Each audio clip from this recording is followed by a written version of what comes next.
अजी नमस्कार, सत श्री अकाल, good morning, good evening, good afternoon, सारे गुड। ठीक है मास्टरों, तैयारी कैसी चल रही है? शिक्षण विधियां मैंने शुरू कर दी है, शुरू नहीं खत्म की ओर जा रहे हैं, लेकिन बड़े ही टफ से टॉपिक है, बहुत लंबे चैप्टर हैं।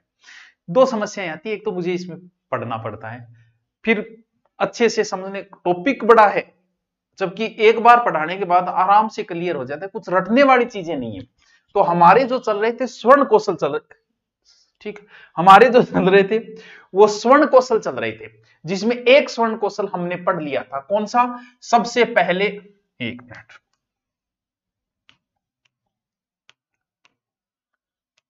सबसे एक स्वर्ण कौशल हमने पढ़ लिया था। अरे तो बेटी का बाबू चाल जाओ।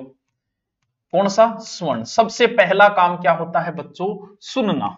ठीक है, ये हमने पढ़ लिया था। सुनने का विकास कैसे करना है, स्वर्ण ध्वनियों का विकास कैसे करना है, आदि आदि आदि आदि प्रकार की चीजें पढ़ ली।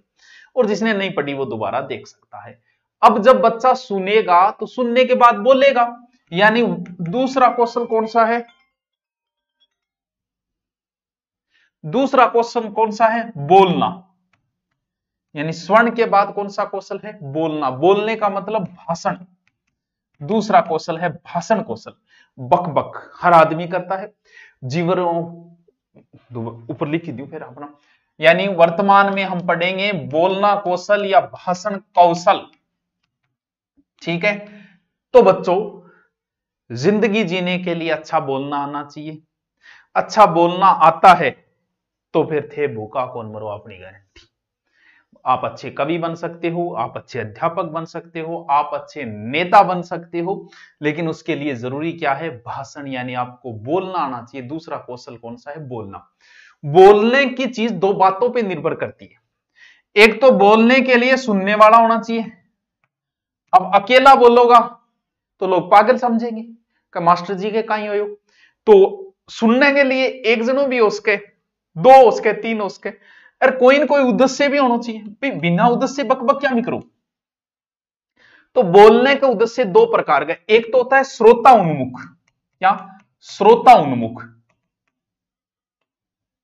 उन्मुख, श्रोता उन्मुख नहीं आता होगा। श्रोता उन्मुख, देखो, श्रोता उन्मुख का मतलब यह होता है कि कोई ऐसा व्यक्ति जिससे आप बात कर रहे हो, दोस्ती कर रहे हो, रिश्तेदारी में बातें कर रहे हो, या जिस भी हिसाब से एक नॉर्मल तालमेल आमतौर पे हम करते हैं। एक होता है बोलने का उद्देश्य संदेश उन्मुख। एक तो बोलने का उद्देश्य क्या है? आपके पास आपका रिश्तेदार आके बैठ गया, आप ऐसे ही बस ठीक है बातें कर रहे हो, कोई उद्देश्य नहीं होता उन बातों का। एक संदेश उन्मुख होता है, किसी सूचना या संदेश निर्देश स्पष्ट तौर पर कहो जाए या कहीं की न्यूज पहुंचाई जाए और आगे वाले के समझ में आ जाए। यह आमतौर पर औपचारिकता होती है कि भी ऐसा ऐसा है, सुनिए सुनिए सुनिए सुनिए, राजा जी ने यह सूचना दी है। तो वो एक प्रकार के संदेश, सुनिए सुनिए सुनिए, कल से 1000 और 500 के नोट बंद। अब बात यह थी कि ये जो मौखिक अभिव्यक्ति यानी भाषण, जिसको नाम है मौखिक अभिव्यक्ति, समझना है बच्चों, सिर्फ समझना है इनको, ज्यादा लोड नहीं लेना है दिमाग पे। फिर आप अपनी किताब में पढ़ोगे, आपको सब कुछ समझ में आ जाएगा। उद्देश्य क्या है? क्या उद्देश्य है भाई? हमने सबसे पहले आपको क्या किया? हमने स्वर्ण कौशल शुरू किया। स्वर्ण कौशल के बाद में अब बोलना कौशल। क्या उद्देश्य है भाई इसका? जैसे सुनने कौशल क्यों विकसित किया था कि ध्वनियों को पहचान सके, और बोलना क्यों सिखाया जा रहा है? क्या जरूरत पड़ रही है भाई बोलना? बिना बोले के काम कौन सा? मौन व्रत ले लियो ना, बोलना तो पड़े ही पड़ेगा। देखो, मौखिक भाषा की एक अभिव्यक्ति है, जिसे बोलने से भाषा सरल माध्यमों से गुजर जाती है। भाषा, मौखिक भाषा का प्रारंभ ही मुख से होता है, और अभ्यास और बार बार अगर प्रैक्टिस करांगा आप बोलांगा तो अच्छी भाषा निकलेगी।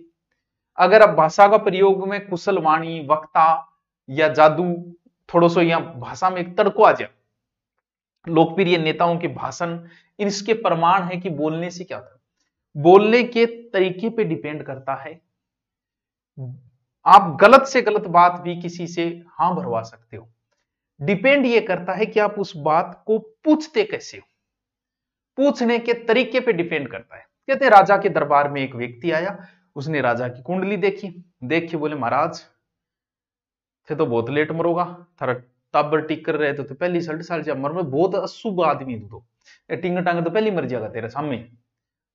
अब राजा जी ने उसको सजा दे दी। यही बात दूसरा आके बोलो वाह वाह वाह वाह, राजा जी आपकी तो क्या उम्र है, आपकी उम्र तो आपके बेटे पोतों से भी ज्यादा उम्र है। राजा जी राजी हो गया। बात दोनों ने एक ही बोली। कहते हैं कि दो दो व्यक्ति और गुरुजी के पास गए ध्यान और सीखने के लिए, यानी भगवान की भक्ति के लिए गए दो व्यक्ति, ठीक है। अब दोनों ही सिगरेटबाज, सिगरेट पिए। एक व्यक्ति पूछने गया, कभी सिगरेट पी सकूंगे बैठिए, यानी जब सत्संग चल रही है या जब भगवान की भक्ति चल रही है तो सिगरेट पी लूंगे बेटे। हम गुरुजी ललकारे बोले ओके तरीको तेरे पूजा पाठ के टाइम थोड़ी पिएगो, ध्यान करती टाइम सिगरेट थोड़ी पिएगो। उसे इजाजत नहीं मिली। दूसरा गया, बोले एक बात बताओ, क्या सिगरेट पीते पीते भक्ति कर सकते हैं? बोले हाँ बिल्कुल कर सकते हैं, ध्यान कर सकते हैं। बोले बिल्कुल सिगरेट पीते पीते। बात दोनों की एक ही है, लेकिन एक ने इजाजत ले ली बोलने के तरीके से, दूसरे ने नहीं ली। यानी दोनों ने बात एक ही पूछी है। यानी बोलने की अभिव्यक्ति पे डिपेंड करता है कि आप कठिन से कठिन भाषा, कटु से कटु भाषा, कड़वी से कड़वी भाषा को भी आप मीठे शब्दों में आगे वाले पे प्यार दोगे। ले भाई, तो विचारों का एक आदान प्रदान जो है वो मुख द्वारा ही होता है। और अशिक्षित कोई व्यक्ति है, पढ़ा लिखा नहीं है, वो ज्ञान कहां से लेगा? वो सुन के ही तो ज्ञान लेगा, बोल के ही तो ज्ञान लेगा, किसी को बोला हुआ सुन के ज्ञान लेगा। अकबर अनपढ़ था लेकिन सबसे ज्यादा ज्ञानी था। क्यों था? क्योंकि अकबर एनी टाइम अपने पास में रखता था पढ़ा लिखा है, बोल किताब सुना वो करो, तू रामायण सुना, तू गीता सुना, तू वहां सुना। इससे उसको ज्ञान हो गया। यानी बोलकर भी आप ज्ञान ले सकते हो, सुनकर भी ज्ञान ले सकते हो। और रोजमर्रा की जिंदगी में थाने गठन गठे तो बकनो पड़ेगा, बोलना पड़ेगा। समझ गया बात है? तो इसका बोलने का क्या बताया आपको, क्या जरूरी है, क्या उद्देश्य है। अब मैं कहूं कि छात्रों को क्यों बोलना सिखाया जा रहा है, भाई इसके पीछे क्या उद्देश्य है कि ये बोलना अभिव्यक्ति छात्रों को सिखाई जा रही है। देखो क्या क्या उद्देश्य है। छात्र अगर बोलेगा तो शुद्ध बोलना सीखेगा, पूर्ण विराम कहां प्रयोग करना है, धीरे कहां बोलना है, जोर से कहां बोले, ये चीजें कब सीखेगा? जब छात्र खुद बोलेगा। जब क्लास में टीचर एक छात्र से प्रश्न पूछेगा, पहले दिन झिझकेगा, दूसरे दिन हो सकता है, तीसरे दिन वो सब क्लास में खड़े होकर उत्तर बता देगा। यानी निसंकोच वो बोल पाएगा, बेझिझक बोल पाएगा, स्वाभाविक रूप से अपनी बात प्रस्तुत कर सकेगा। इसीलिए छात्र को बोलना सिखाना जरूरी है। और जब वो बोलेगा तो नए नए शब्दों को सीखेगा, उसका शब्दकोश क्या होगा, बड़ा बनेगा शब्दकोश। और सरल मधुर भाषा बोलना शुरू कर दिया, कई कर्कश भाषा में नहीं, कड़वी भाषा, तो वो बोलेगा, अध्यापक उससे बुलवाएगा तो वो चीजें सीखेगा। क्रमबद्धता सीखेगा कि कौन सी बात पहले, कौन सी, मैं चाय पी गया, चा पी गया हूं, यानी उल्टा सुल्टा नहीं बोल दे, पहली पछे नहीं बोल दे। तो ये कब सीखेगा? वो जब खुद बोले, सुनने से नहीं, उन चीजों को जब खुद बोलना शुरू करेगा। सुनने तो इंग्लिश सुनाबो करो थानते, इंग्लिश सीख जाओगा कि इंग्लिश फिल्मा देखो करो। जैसे इंग्लिश मीडियम स्कूलों में बच्चा जा रहा है, वो इंग्लिश क्यों नहीं सीख पाता? क्यों? वहां जाके वो सुन रहा है, खुद बोलना, बोलने कहां, घर आते ही भाई मारवाड़ी पाची चलेगी, टिंगर चा पी ले, सीखेगा कहां से? क्यों? बोलने का उसे मौका ही नहीं मिल पाता है। बोलोगे नहीं तो फिर आप भाषा को नहीं सीख पाओगे। इसीलिए बोलना छात्रों के लिए सिखाया जाता है। समझे बात? समझे बात ये? तो अब बात है कि आज को बोलने की क्रिया है जगह आप बोलते मौखिक अभिव्यक्ति। मौखिक अभिव्यक्ति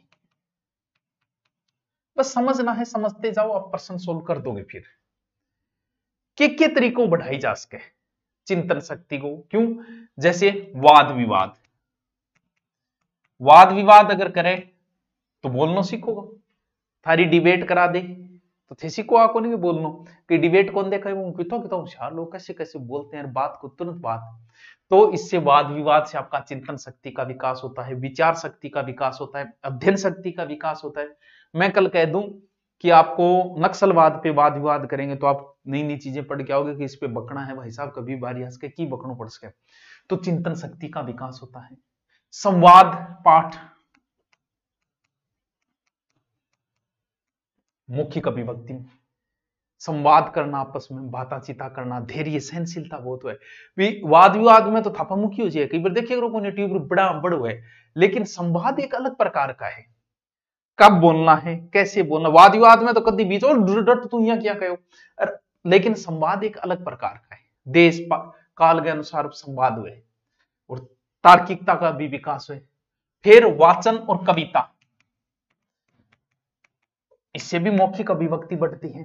ध्वनि, कविता से कहां क्या बोलना है, एक लय में कविता नहीं बोली जाती, कहां तेज करनी है आवाज, कहां धीरे करनी है, कहां गति रोकनी है, कहां विराम चिन्ह का प्रयोग करना है, ऐसी चीजों को से किसका मौखिक वाचन कविता से भी मौखिक अभिव्यक्ति का विकास के साधन है। यानी मौखिक अभिव्यक्ति के विकास के साधन कौन सा है, वाद विवाद है। वाद विवाद बोलना है मौखिक अभिव्यक्ति, सीधा सा आप उत्तर कर दोगे। संवाद, आपसी संवाद है, और कविता और वाचन, खुद बोले और कविता पाठ, इससे भी होते हैं। ठीक है, अगर मौखिक भाषा के बिना आप भाषा को नहीं सीख सकते, दोनों काम असंभव है, सीखना ही असंभव है मौखिक के बिना। एकले सुनना की को नहीं, बोलिया ही वेगो सुनबो करो नहीं, आप बोलो मत और ताउम्र इंग्लिश सुनते रहो।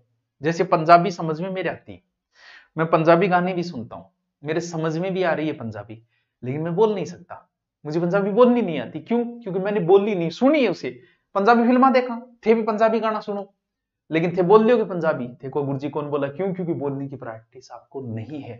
तो बोलने से ही आप भाषा को सीखोगे।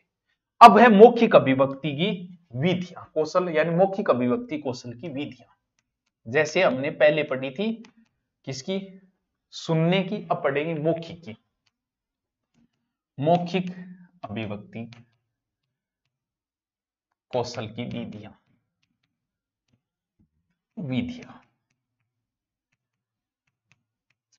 वही जैसे पीछे मैंने बताया था, पीछे तो किसके बताई थी, सुनने की बताई थी विधियां, अब बोलने की विधि है।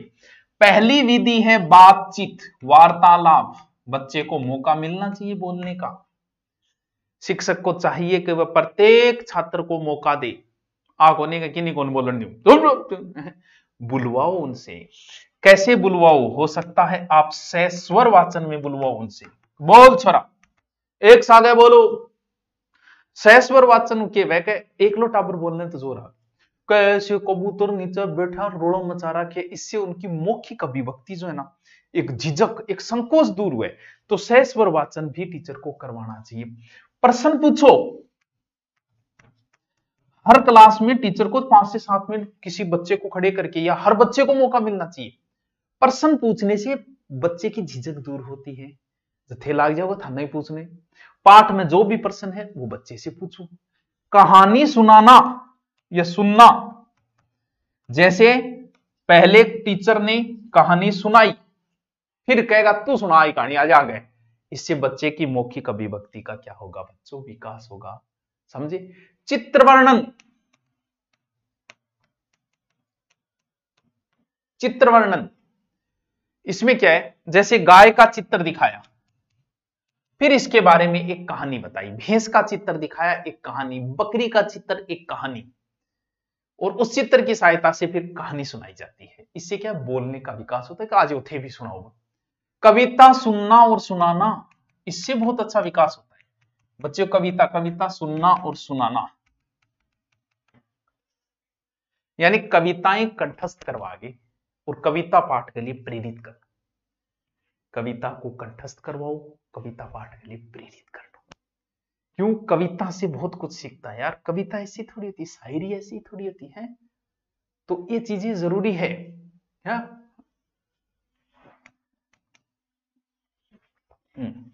परों को खोल, तो तय, जैसे शायरी में कहां ज्यादा बोलना है, कहां धीरे बोलना है, कहां रुकना है, कहां झटके के साथ बोलना है, वैसे ही कविताओं में होता है। परों को खोल जमाना उड़ान देखता है, परों को खोल जमाना उड़ान देखता है, किताब खोल के क्या इंस्टाग्राम देखता है। कविता सुनना व सुनाना। वाद विवाद, वाद विवाद तो बेरा ही है, आपस में बोलना बहुत सी का, वाद विवाद इल्लो गाड़ काटे, इल्लो गाड़ काटे, वाद विवाद हो गया। सत्संग, कुछ सत्संग भी बोलने, बिल्कुल आप जिस भी गुरु के पास पढ़ रहे हो, जिस भी गुरु जी के प्रवचन सुन रहे हो, आप में वही लय ताल आ जाती है। आप वो बात बोलते समय वही लैंग्वेज और वही भाषा का उतार चढ़ाव काम में लेते हो। तो सत्संग में कई बार गुरु जी बड़ी शालीनता प्रवचन दे, तो बच्चे में भी वही गुण आ जाते हैं, वो बड़ी शालीनता से देता है उसी प्रकार से। ठीक है, भाषण हो गयो, जैसे किसी बच्चे को बता दिया जाता है कल तेरे से ये भाषण सुना जाएगा, तो भाव प्रकाशन को महत्वपूर्ण माध्यम हो, और बौद्धिक स्तर, मानसिक स्तर भी बच्चे का विकास करता है। नाटक प्रयोग आ गयो।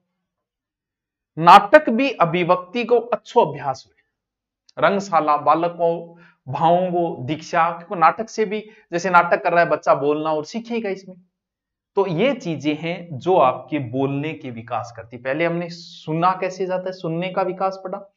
अब बोलनो के तो बेरो वार्तालाप बोलनो सीखेगो, सहस्वर मतलब सगड़ा सागर मचाओ भी बोलनो सीखोगा, प्रश्न बोलनो सीखेगो, कहानियों बोलनो सीखेगो आदमी, चित्र बोलनो सीखेगो। तो ये बोलने की विधियां हैं। बात समझ में आएगी? मतलब टॉपिक टफ नहीं है, बहुत इजी है, बड़ा है बस, तो हम थोड़ा सा इजी कर लेते हैं। अब मौखिक जो को भाव है, टीचर कुछ सावधानियां जरूरी है, यानी मौखिक भाव प्रकाशन में शिक्षक की सावधानियां।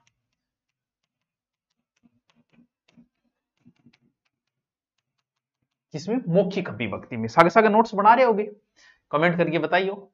हाँ देखो के सावधानी, मान लो कोई बच्चों शुद्ध नहीं बोल रही है, शुद्ध नहीं बोल रहा है, तो क्या करोगा? के करा दो झापट की वेल देगा, पुराने टाइम में तो तो उसके बच्चे के मम्मी पापा को बताओ कि इसको प्रैक्टिस कराओ, इसको कुछ नहीं बोलता, वो चिलगम को चिगलम बोलता है, इसको सिखाओ, इसको प्रैक्टिस करवाओ, माँ बाप को सूचना देगा और शिक्षक स्वयं अच्छा बोलेगा। अब मैं मेरे को मारवाड़ी बोल रहा है तो टाबर मारवाड़ी बोलनी सीखेगा। तो स्कूल में ये चीजें नहीं चलती है, मैं आपको पढ़ा रहा हूं, आपको डायलॉग मार रहा हूं, आपके साथ मारवाड़ी में बोल रहा हूं। स्कूल में ये नहीं होता, बच्चा पकड़ता है आपकी चीजों को। इसलिए स्कूल में टीचर एकदम ऐसे टाई फाई ऐसे स्टाइलिश बोलेगा, हाँ बच्चे किधर जा रहा है, पेशाब करके आ रहा है, पानी पी के आ रहा है, तो वहां बड़ी शुद्धता से बोलना पड़ता है टीचर को। और टीचर को क्रोध नहीं आना चाहिए। क्यों? क्योंकि आपके मूल संवेग हमेशा आपके अंडर होनी चाहिए। टीचर के लिए सबसे जरूरी जो है उसके संवेग उसके अधिकार में हो। यह नहीं कि बच्चे ने कुछ कहा आगे री सर दो बेल दी, नहीं, इसका मतलब आपके संवेग आपके कंट्रोल में नहीं है। तो संवेगों का कंट्रोल होना चाहिए, टीचर को जल्दी से गुस्सा नहीं आना चाहिए और बालक कोई प्रकार को संकोच नहीं होना चाहिए। और कठिनाई अगर अनुभव कर रही है कोई टाबर कुछ बोलने में, तो अधिक से अधिक टीचर उन्हें बोलने के लिए प्रेरित करेगा, बोलने का अवसर देगा। मान लो कोई बच्चों सामने आगे और बोलने में घबरा रही है, तो टीचर का कर्तव्य बनता है उसको बार बार बुलाओ। ठीक है? तो यानी ये टीचर के कुछ काम हैं। और कुछ टीचर कई बार खुद भी बोल रहे वो भी उतार चढ़ा लिया हुआ कुछ, जैसे बहुत से टीचर पढ़ाते हैं वो एक ही लय ताल में पढ़ा रहे हैं, वो गलत है। लय ताल ऊपर नीचे होनी चाहिए, कहां क्या वो। अब बोलना संबंधित कुछ दोष है, ऐसी नॉर्मल तरीके को बताऊं। देखो कौन से दोष? उच्चारण के दोष, यानी उच्चारण के दोष देखो कौन कौन से।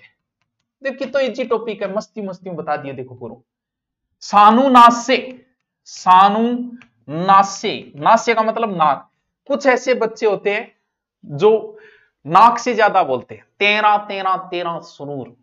अब तेरा तेरा तेरा सुरूर है, लेकिन भाईडो तो नाक होगा, तो वो भी बोलने की अशुद्धि है बच्चों। तो सानुनास्य वो होती है जब कुछ बच्चे नाक से बोलते हैं, वो अशुद्धि।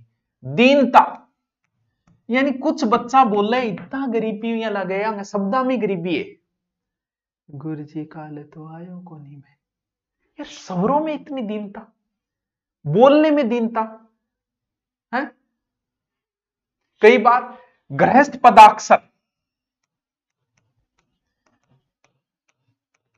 कौन सी अशुद्धि में ग्रह, कई बार बीच का पद दिखाचे हो, राम आम खाता है, राम खाता है, यानी बीच के गृहस्थ पदों को ही खा जाता है, शब्दा नहीं पूरा पूरा चेप जागो। निष्पीड़ित कौन सी कमी है? देखो निष्पीड़ित, निष्पीड़ित में क्या है? तुतला आगे बोल लो, सजी निष्पीड़ित।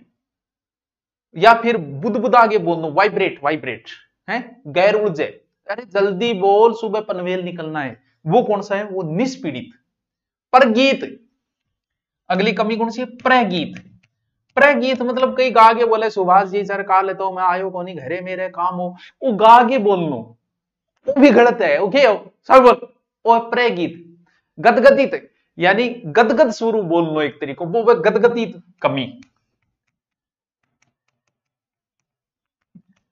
बोला ना, गदगद हुआ। विलंबित, विलंबित की है देखो, विलंबित का मतलब विलंब करेगो, काल आयो क्यों को नहीं हो, काल घरे काम, यानी बीच में गैप दे देगो, वो भी गलत है, शब्दों में गैप नहीं दे। निरस्त, निरस्त यहां वह इन तरीकों मारेगो अगले मुंह पर, काल आयो क्यों को नहीं, घरे काम हो, यानी अगले मुंह पर फेंक के मारना, ये भी गलत है। ये कुछ प्रकार की उच्चारण दोष बताए मैंने, जो अब आपको ध्यान रखना है कि कौन सा दोष किस में आएगा। अब अगला है हमारा पठन या वाचन कौशल। अब पढ़ना सीखेगा, पहले हमने सुनना सीखा, आज पूरा बोलना सीखा, 2 और बचे हैं, कल देख लेंगे, क्या बात है, क्या जल्दी है। Okay, thank you.